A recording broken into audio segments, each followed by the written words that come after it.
हाँ, ओके जी। अगली चीज है प्रॉब्लम सॉल्विंग स्किल्स। जिंदगी में मुश्किलात आती हैं,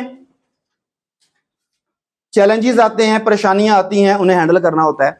आप में से कितने लोग ऐसे हैं जो चाहते हैं कि वो टोटली प्रॉब्लम फ्री हो जाएं, tension free, problem free, financial pressure कोई नहीं, पॉलिटिकल प्रेशर कोई नहीं, खानदान का प्रेशर कोई नहीं, बेगम का प्रेशर कोई नहीं? सभी चाहते हैं ना? इसका मैं आपको आसान सा तरीका बता देता हूं। ये एंथनी रॉबिन्स का तरीका है, बड़ा अच्छा तरीका है। वो $10,000 एक घंटे की कंसल्टेंसी के लेता है। $10,000 आजकल तकरीबन कोई 27 लाख बनता है। तो किसी आदमी ने उसकी फी पे की 1 घंटे की, उसके पास पहुंचा तो उसने कहा कि बताओ, कहता है जी मैं इन प्रेशर से तंग आ चुका हूं, मैं टेंशन से तंग आ चुका हूं, मैं चाहता हूं मैं प्रॉब्लम फ्री हो जाऊं, ना पॉलिटिकल प्रेशर, ना फैमिली प्रेशर, ना इकोनॉमिकल प्रेशर, कोई प्रेशर ना हो। उसने कहा मसला ही कोई नहीं, फीस जमा करवा दी है। कहता करवा दिया। कहता हो चले। उसने गाड़ी में बिठाया, 20 मिनट ड्राइव की, कब्रिस्तान ले गया। कहता this is the place where there is no problem. सिर्फ कब्रिस्तान वो जगह है जहां दुनियावी, वहां ऑटोमेटिक प्रॉब्लम शुरू हो जाती है। जो दुनियावी प्रॉब्लम्स हैं वो जिस जगह पर नहीं होती उस जगह का नाम है कब्रिस्तान।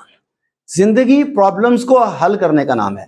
और आप देख रहे हैं जो जितनी ज्यादा प्रॉब्लम्स हल करता है वो उतना बड़ा लीडर है, वो उतना ज्यादा कामयाब शख्स है। आप अपने ऑफिस में मुख्तलिफ फ्लोर हैं, मुख्तलिफ फ्लोर्स को देख लें और देख लें कि सबसे ज्यादा लोग किस कमरे में जाके अपने प्रॉब्लम का सोल्यूशन चाहते हैं।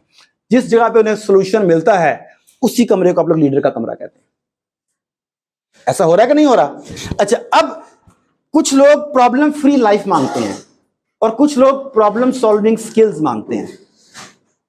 दो तरह के लोग दुआ मांगते हैं। एक कहता है या अल्लाह मैं कमजोर, मैं बेबस, मैं किसी काम का नहीं, मुझे किसी इम्तिहान में मत डालिए। एक आदमी कहता है या अल्लाह मैं कमजोर, मैं बेबस, मैं आजिज, मैं मुश्किलात का सामना नहीं कर सकता, मुझे ऐसी सलाहियतें अता फरमा कि मैं अपनी और दूसरों की मदद कर सकूं, उनकी मुश्किलात को सॉल्व कर सकूं। एक कहता है मेरा बोझ कम कर दो, एक कहता है मेरी कमर को मजबूत कर दो। कौन सा बेहतर है? कमर वाला। तो हमें इसके लिए प्रॉब्लम सॉल्विंग स्किल्स सीखने होंगे। प्रॉब्लम सॉल्विंग स्किल्स के जो है ना, आपको कोई लंबे चौड़े फार्मूले नहीं चाहिए। आप चंद बेसिक प्रिंसिपल्स को समझ लें। प्रॉब्लम क्या है? असल में इन तीन के प्रॉब्लम घूमती है ना। प्रॉब्लम, उसका डीप रूट एनालिसिस कि प्रॉब्लम ने जन्म कहां से लिया, इसकी वजूहात क्या थी। कुछ लोग प्रॉब्लम से ट्रिगर हो जाते हैं, एनालिसिस नहीं कर पाते। प्रॉब्लम समझने के बाद उसे एनालाइज करते हैं कि इसमें से कौन सा डॉट मिसिंग है, मैं वो पार्ट अगर इसमें ऐड कर दूं तो मैं सॉल्यूशन दे सकता हूं। जो लोग ये मिसिंग पार्ट आइडेंटिफाई करने के काबिल होते हैं वही सक्सेसफुल लीडर्स होते हैं, वही कामयाब इंसान होते हैं, वही लोग दूसरों की मदद करने के काबिल होते हैं। लेकिन अगर आप नहीं करना चाहते, नहीं होता आपसे, ये मेरे काम की बात ही नहीं है, तो फिर दो सवाल है मेरे आपसे। पहली बात, अगर एक प्रॉब्लम ऐसी है जो आप हल कर सकते हैं, प्रॉब्लम आ गई और आप हल कर सकते हैं, तो क्या परेशान होने की जरूरत है? दूसरी सूरत, एक ऐसी प्रॉब्लम आ गई जो आप हल नहीं कर सकते, तो परेशान होने का कोई फायदा है? तो दफा करो, परेशान क्यों होते हो? Worry is the killer of success.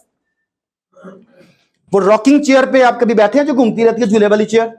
आप मुसलसल हरकत में रहते हैं मगर जाते कहीं नहीं। घंटा पहले जहां बैठे थे, घंटा झूलने के बाद भी वहीं पर रहते हैं। वरी भी बेसिकली उस रॉकिंग चेयर की मानिंद है जो आपको मुसलसल मसरूफ रखती है। सोचते रहते हैं क्या हो गया, क्या होगा, कब करूंगा, ये मैं कहां फंस गया, इसका हल क्या है, मैं मारा जाऊंगा, लेकिन आपको किसी सोल्यूशन तक नहीं पहुंचाती।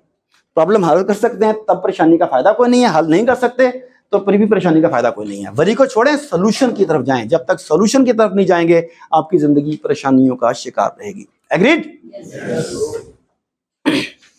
अगली चीज जो कामयाब और नाकाम का फर्क है वो है रिस्पॉन्सिबिलिटी। कामयाब शख्स अपने हर अमल की और उसके नतीजे की जिम्मेदारी लेता है और नाकाम शख्स दूसरों पर इल्जाम लगाता है।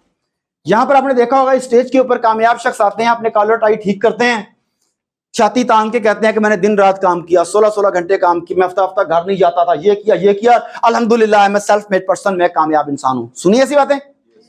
क्या कभी आपने इसी स्टेज पर किसी को फटे पुराने कपड़ों के साथ, बड़ी हुई शेव के साथ, झुके हुए सर के साथ ये कहते हुए सुना हो कि मैं एक नाकाम शख्स हूं और अल्हम्दुलिल्लाह अपनी करतूतों की वजह से हूं? नहीं सुना कभी। तो अगर कामयाब शख्स अपने अमाल, अपने डिसीजंस, अपनी स्ट्रेटजीज के नतीजे में कामयाब है, तो नाकाम शख्स भी अपने काम, अपने गलत फैसलों की वजह से नाकाम है। मगर नाकाम शख्स हमेशा दूसरों को ब्लेम करेगा। मैं कामयाब नहीं हो सका, क्यों? रब ने मंजूर नहीं सी। अस्तगफिरुल्लाह, यानी अल्लाह ताला आपको नाकाम करना चाहता, आपका मुकाबला था अल्लाह ताला। मैं बड़ी कोशिश की थी, रब ने नहीं होने देता। सुनते हैं ऐसी बातें, किस्मत नहीं लिखी आसिगा, यानी अल्लाह ताला ने किस्मत में कामयाबी नहीं लिखी। ये हम इसका मतलब ये कह रहे हैं ना, आप वालिदैन बहुत लड़ते थे आपस में, स्कूल अच्छा नहीं मिला मुझे, पाकिस्तान में बस लीडरशिप नहीं थी, मैं नाकाम हो गया। वो किसी ना किसी तरह से अपनी नाकामी का ब्लेम दूसरों पर डालने का कोई तरीका ढूंढ लेते हैं, जबकि कामयाब शख्स उसकी जिम्मेदारी उठाते हैं और हालात को बदल डालते हैं। तो हमें क्या बनना है? अपने अमाल की जिम्मेदारी लेनी है। और आखिरी, थिंकिंग डिफरेंस। कामयाब शख्स एक चैंपियन की तरह सोचता है, नाकाम शख्स नाकाम की तरह सोचता है। नाकाम शख्स रास्ते की मुश्किलात के बारे में सोचता है, रुकावटों के बारे में सोचता है। कामयाब शख्स मिलने वाले इनाम के बारे में सोचता है, फ्रूट के बारे में सोचता है, मंजिल के बारे में सोचता है।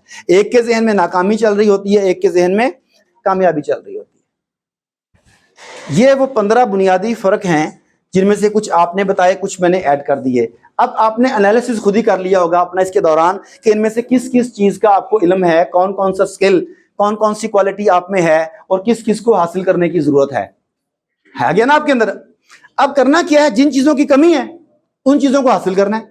सपोज आप समझते हैं कम्युनिकेशन स्किल्स की कमी है जी, आप कहते हैं टाइम मैनेजमेंट की कमी है, आपने लिस्ट बनाई हुई है, आप कोशिश करें कि खुद उसके बारे में पढ़ना शुरू करें, ट्रेनिंग लेना शुरू करें, इदारे से रिक्वेस्ट करें कि इस बारे में ट्रेनिंग करवाएं। लेकिन लाइफ आपकी है, इदारा करवा दे, मेहरबानी नहीं करवाता तो लाइफ किसकी है? आपकी। जिम्मेदारी किसकी है?